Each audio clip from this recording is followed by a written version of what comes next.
Buenos dias, comrades. This is my 6th day here in Montevideo, and I have yet to see any sunshine. So for you that think that my life and my travels are one big glamorous event, think again. It's not. It's damp, it's foggy. It's not as cold as it was the last couple of days, but it's still not very comfortable to be outside. Today I'm headed towards the very first site of the FIFA World Football Championship. As we all know it, it's called the World Cup. If Google Maps is correct, the stadium is about 600 meters in front of me. And I'm walking through a park right now, so I can't really see if it's actually there or not. Once I get there, I don't even know if I'll be able to get in, but if it is there, I'll be able to at least take a picture of it. All right, I'm right next to the stadium right now. Now, normally, if you ever visit a place like this, sometimes if they're really famous or they're fairly new, there might be tours and offices or other facilities inside that people may be using. This is an old stadium. The first World Cup was held in 1930, and it was held here in front of 68,000 fans. And in that first World Cup, the United States, France, Argentina, and Uruguay made it into the semifinals. And the resulting champion, of course, is Uruguay beating Argentina. So I'm sure this has a lot of cultural significance to Montevideo. But it's an old stadium, so people probably don't take tours of it. So in my experience in getting inside these kinds of facilities, is you just walk around until you find an open door and walk in. I mean, it's not like a bank or something. There's nothing you're really going to be able to take. It's a football stadium. And as I said at the stadium in Kuala Lumpur, what kind of shenanigans can you get up to inside a football stadium? So if I find an open door, I'm going to give it a try. Well, this is the name of the place, Estadio Centenario. I don't know if that's a new name or whether that's the name it always had. But so far I found 2 open doors. One was the door that led to a martial arts class, which was just a classroom that went right inside the room, and there was no way to get to the stadium from there.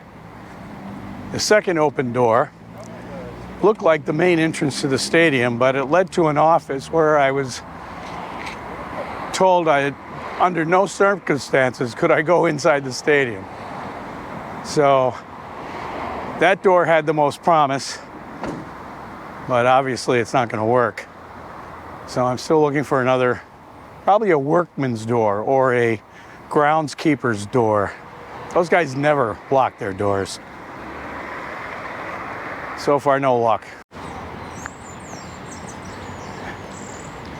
It takes quite a while to walk around the stadium like this. And I'm a little bit more than halfway around right now. I'm not optimistic of finding a way in. Maybe I'll have to resort to downloading a picture off the internet. Well, I've given up on trying to get in. I didn't find any more doors that were open, so it was just those 2. All the other ones that look like they lead directly into the stadium that you would have like service vehicles or ambulances or something use, those big doors, they were all locked. Now I'm trying to walk back to my apartment, which is about 5 km from here. But luckily, there really isn't that much traffic. I've only ever seen a real velodrome on TV. This is the first time I've seen one in real life. What I've heard is that they're very difficult to ride, especially look at those banked sides. How would you actually ride your bike on something like that? You have to be going at really high speed.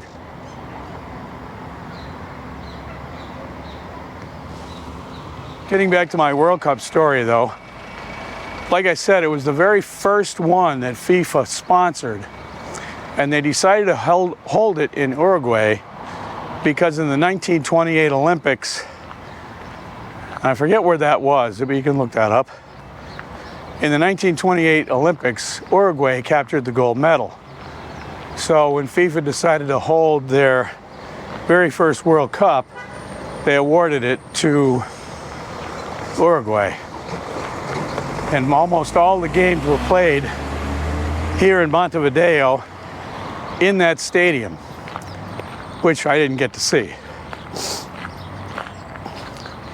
But think about this now, it was 1930, so most teams couldn't fly to Montevideo. They had to take a boat.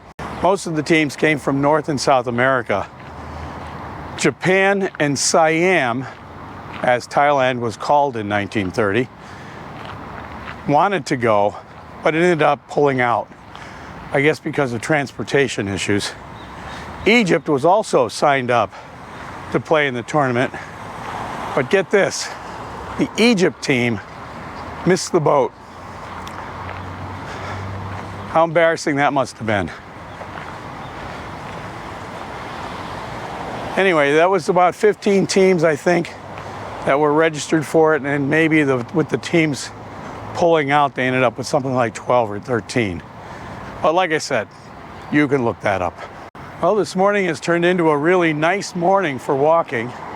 The dampness that I was running into when I left the house has disappeared, and I can now see where I'm going. It was really foggy when I stepped out of the door this morning. Most of my walk back is going to be through the town. This part in here in the park is the only part that's really inside a park. The rest of it is on main streets down through town. So I'll get some shots of the city as we go. It's not a very nice looking place. There's a lot of graffiti and things in the city itself. So I'm kind of disappointed by that. There are some nice street art fixtures there, but there's also a lot of junk graffiti.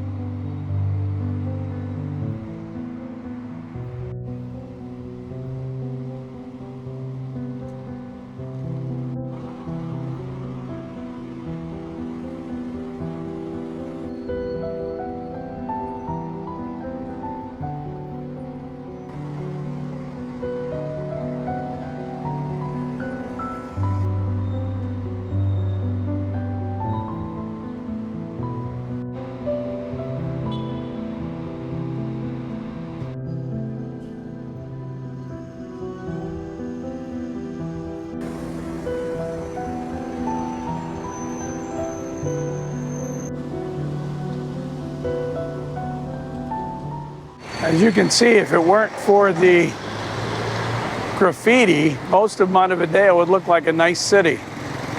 But to be honest with you, a lot of these places just make it look like a dump. Anyhow, I'm about 1 km from my apartment. So what I'm gonna do is just stop the video here and say thanks for watching. We'll see you next time. Hey folks, thanks for watching. A recent study by J.D. Power and Associates found that 98% of those who subscribe to this channel have all of their wildest dreams come true. Think about it. Be seeing you.